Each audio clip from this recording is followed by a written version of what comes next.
Unification theology could be either a Unitarian or a Reverend Moon-based Unification Church approach to Christianity.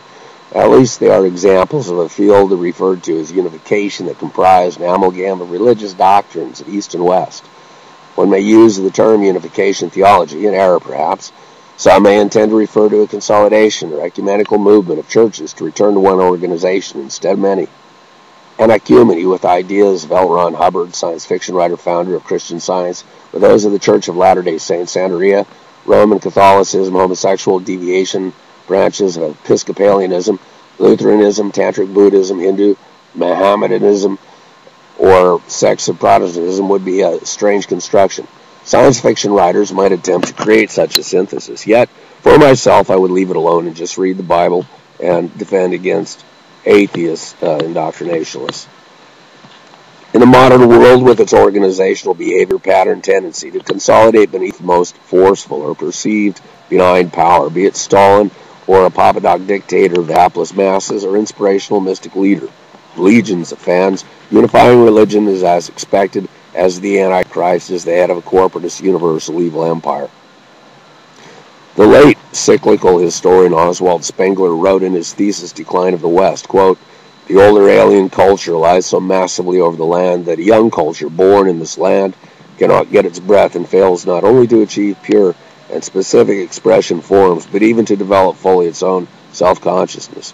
All that wells up from the depths of the young soul is cast in old molds, young feelings stiffen in senile works, and instead of rearing itself up in its own creative power, it can only hate the distant power with a hate that grows to be monstrous."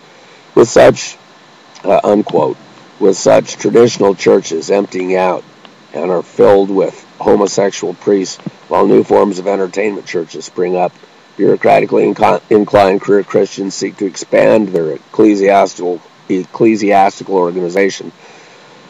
Much like the corporate world with takeovers and mergers, theology too may become politically correct and merge into a syncretistic form. Theology itself should be a little more impartial and objective regarding truth than to base its axioms upon most popular and convenient beliefs useful as moderated points for church merges or unification. It should be concerned objectively with comprehension of the revealed truth of God. Hierarchical commercial Christian churches with an upper-class Christian priesthood are all somewhat ill-founded structurally. Jesus Christ intended that an egalitarian priesthood of believers replace the old hierarchical temple priesthood, such as orchestrated his crucifixion. Formal construction of a matching ecclesiastical structure to that of the spiritual and true church perhaps needed to wait for universal literacy and modern communications and transportation to arise, yet no excuse in developing nations exists for perpetrating the ancient and imperfect ecclesiastical structure of the Christian church with the transition to an egalitarian one-level Christian meeting form. As a missionary organization, a priesthood of believers church should be created, and it would have no peer. In each underdeveloped nation, all those converted would become priests, and yet ties to the priesthood would be just 1% of annual income. That would finance general church facilities and functions, while all of the people would share worship duties in small groups.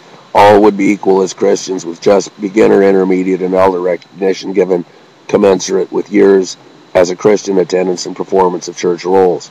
A global organization credit bank for objective work contributions. It would work to provide for the well-being of members objectively and with transparency, while simultaneously increasing Christian education through support of non-denominational schools of Christian theology able to provide good liturgical and educational materials.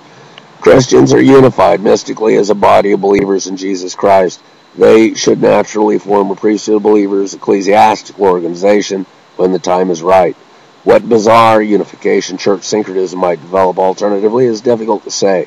Already there exists a substantial movement toward bringing together composite religious theologies acceptable to all and meaningful for none. That would satisfy the worldly powers and have reprobate or unsaved priests who are at best aware of the need for a priesthood of believers. If they would place themselves upon a stage or pedestal as church leaders, their ruling authority would be the prince of this world.